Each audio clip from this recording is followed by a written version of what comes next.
दोस्तों, आज की कहानी है भाग्यवान विदेशी बहू अच्छी होगी, चिंता मत करो। चलो दोस्तों, कहानी को शुरू करते हैं। रेवती जी चिंता के साथ डरी हुई थी जब से उनके बेटे भारत का फोन आया था। फोन पर उसने कहा कि वह अपनी पत्नी लीजा के साथ हमेशा के लिए भारत आ रहा है। अब वह उसके साथ ही रहेगा।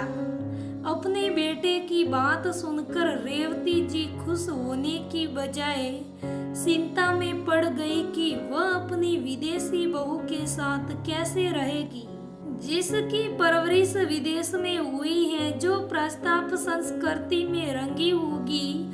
वह इस छोटे से शहर में भारतीय संस्कारों को मानने वाले अपने सास ससुर के साथ कैसे रहेगी। वह तो विदेशियों के कपड़े पहनेगी। मैं अपनी बहू को ऐसे कपड़ों में कैसे देख पाऊंगी। यहाँ के लोगों क्या कहेंगे, यही सब सोच सोच कर रेवती जी की चिंता बढ़ती जा रही थी। रेवती जी अपने घर के बाहर गार्डन में बेचैनी से टहल रही थी। तभी उनके पति सुरेश जी वहां आ गए। उन्होंने रेवती जी के चेहरे की परेशानियों को भांप लिया। वह उनके पास आकर हंसते हुए बोले, क्या बात है मैडम, आज आप बहुत परेशान लग रही हैं। जब बात परेशानी की है तो परेशान होना लाजमी है। रेवती जी ने जलाकर जवाब दिया, ऐसी क्या परेशानी आ गई जिसने तुम्हें इतना परेशान कर दिया है। हमें भी तो अपनी परेशानी का कारण पता चले। सुरेश ने हंसते हुए पूछा, आपको हंसी आ रही है और मेरी जान निकली जा रही है। रेवती जी ने गुस्से में कहा, अच्छा चलो, अब मैं गंभीर हो गया। अब बताओ बात क्या है जो तुम इतनी चिंता कर रही हो। सुरेश ने गंभीर लहजे में पूछा। भारत अपनी विदेशी पत्नी के साथ यहाँ आ रहा है। रेवती जी ने चिंतित स्वर में कहा, अरे तुम्हारा लाडला बेटा तुम्हारे पास आ रहा है और तुम खुश होने की जगह परेशान हो रही हो। तुम तो उसकी याद में आंसू बहाती रहती हो। अब जब वह तुम्हारे पास आ रहा है तो तुम्हें परेशानी हो रही है। कैसी माँ हो जो अपने बेटे के आने पर खुशी नहीं, दुखी हो रही हो। सुरेश जी ने आश्चर्यचकित होकर पूछा, आप मेरी चिंता का कारण समझ ही नहीं रहे हैं। रेवती जी ने जल्लाकर कहा, अब तुम कुछ बताओगी तभी तो मैं समझूंगा। सुरेश जी ने मुस्कुराते हुए कहा, भारत हमेशा के लिए अपनी पत्नी के साथ हमारे पास रहने आ रहा है। मैं कैसे एक विदेशी बहू के साथ रह पाऊंगी। कहाँ वह इतनी पढ़ी लिखी बड़ी कंपनी में कार्यरत है और विदेशी महिलाओं में पली बड़ी है। वह मेरे जैसी कम पढ़ी लिखी सास के साथ कैसे रह पाएगी। जो मुझे पसंद होगा वह उसे पसंद नहीं होगा और जो उसे पसंद होगा वह मुझे नहीं होगा। इस तरह से तो हमारा घर कुरुक्षेत्र का मैदान बन जाएगा। इसमें बेचारा हमारा बेटा दो लोगों के बीच में पीस कर रह जाएगा। यही सोच सोच कर मेरी चिंता बढ़ रही है और मेरा मन भी डर रहा है। रेवती जी ने चिंतित स्वर में अपने मन की परेशानी को व्यक्त किया। हो सकता है कि जैसा तुम सोच रही हो वैसा कुछ ना हो। बहू हमारे भारतीय संस्कृति और संस्कारों को मानने वाली हो। वह तुम्हारे साथ एक भारतीय बहू की तरह रहे। सुरेश जी ने गंभीरता से कहा, आप भी कैसी बात कर रहे हैं। मुझे नहीं लगता कि वह भारतीय संस्कारों को मानने वाली होगी। ईश्वर ना करे अगर वह कहीं विदेशी रंग में ही रंगी रही तो हमारा बुढ़ापा बर्बाद हो जाएगा। हम तो कहीं के भी नहीं रहेंगे। और लोगों के ताने अलग से सुनने पड़ेंगे। क्या कहेंगे कि मैं दूसरों को संस्कार की शिक्षा देती हूँ। आज हमारे अपने बेटे के कारण हमें दूसरों के सामने शर्मिंदा होना पड़ेगा और हम कुछ कर भी नहीं सकते। रेवती जी ने गंभीर लहजे में जवाब दिया। तभी कंपाउंड में एक टैक्सी वाला आया, रुका। रेवती जी और सुरेश जी ने शौक कर उधर देखा। तभी कार का दरवाजा खुला। भारत कार से बाहर आया और उसने दूसरी तरफ के दरवाजे को खोला। रेवती जी सांस रोक उतरने वाले को देख रही थी। तभी रेवती जी ने देखा कि कार में से एक बहुत ही सुंदर औरत साड़ी पहन के मांग में सिंदूर सजाए साड़ी का पल्लू अपने सिर पर रखे बाहर आई। रेवती जी उस सौंदर्य की मूर्ति को देखती रह गई। वह तो पूरी तरह एक भारतीय बहू की साज सज्जा किए हुए थी।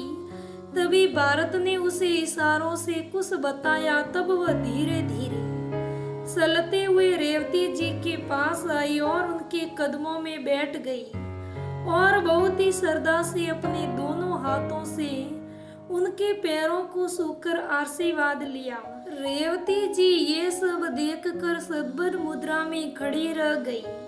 उन्हें विश्वास ही नहीं हो रहा था कि उनके सामने जो लड़की खड़ी है वह कोई विदेशी लड़की है।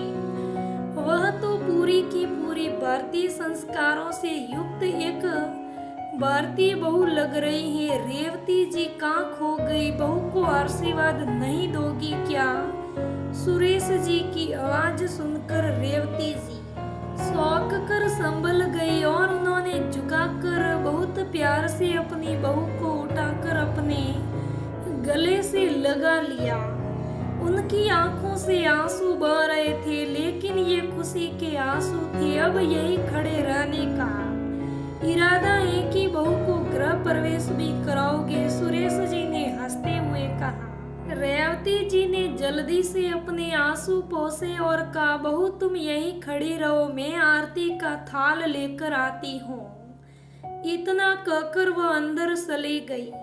थोड़ी देर बाद जब वह आई तो उनके हाथ में आरती का थाल था। उन्होंने लीजा की आरती उतारी और अपने हाथों में पहने हुए सोने के कंगन उतारकर लीजा के हाथों में पहना दिया और उसको पकड़कर घर के अंदर ले गई। तभी घर में काम करने वाली माला मिठाई लेकर अंदर आ गई और रेवती ने लीजा का मुंह मीठा करवाया और उसकी बलाएं लेने लगी। उन्होंने लीजा के सिर से पैसे वार कर माला को दे दिया। रेवती जी की खुशी का ठिकाना नहीं था, क्योंकि जो वो सोच रही थी वैसा कुछ भी नहीं हुआ। तभी उनके बेटे भारत ने बताया कि लीजा को भारत और भारतीय संस्कारी और संस्कारों से बहुत प्यार और लगाव है। उसने मुझसे शादी भी इसी शर्त पर की थी कि मैं अमेरिका नहीं बसूंगा, अपने देश भारत में रहूंगा। अभी एक सप्ताह पहले ही मेरा अमेरिका की कंपनी से कॉन्ट्रैक्ट समाप्त हुआ तो लीजा ने कहा, अब हम अमेरिका में नहीं भारत चलकर अपने परिवार के साथ रहेंगे और हम लोग हमेशा के लिए आप लोगों के पास आ गए। आप मुझे माफ कर दीजिए, मैंने आपका दिल बहुत दुखाया है। मैंने आप लोगों को बिना बताए ही बिना इजाजत लिए ही शादी कर ली और अमेरिका में बसने का फैसला कर लिया था। इसके लिए मैं बहुत शर्मिंदा हूँ। भारत ने रेवती जी के पैरों के पास जमीन में बैठते हुए कहा और उनकी गोद में सिर रख लिया। भारत, मैंने तुझे माफ कर दिया क्योंकि तूने मुझे लीजा जैसी बहू ला कर दी है। मैं शायद इतनी अच्छी बहू अपने लिए नहीं ढूंढ पाती। रेवती जी ने हंसते हुए कहा, माँ मेरा कोई दूसरा नाम रख लीजिए जो आपको पसंद है। लीजा ने धीरे से कहा, मेरी बहू गायत्री मंत्र की तरह पवित्र, निर्मल और भारतीय गुणों से परिपूर्ण है, इसलिए मैं आज से तुम्हें गायत्री बहू कहूंगी।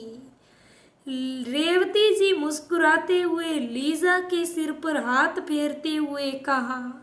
लीजा भी भारत के साथ ही जमीन में रेवती जी के कदमों में बैठी हुई थी।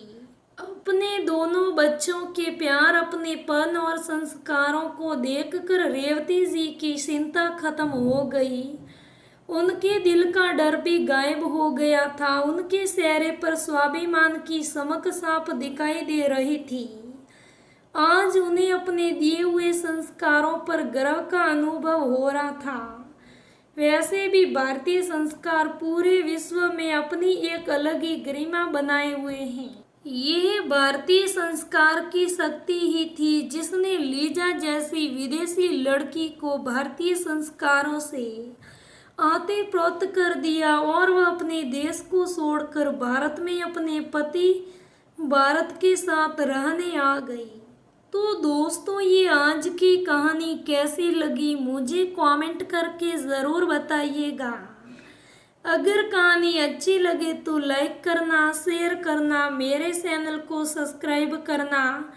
धन्यवाद दोस्तों, फिर मिलेंगे अगली कहानी में।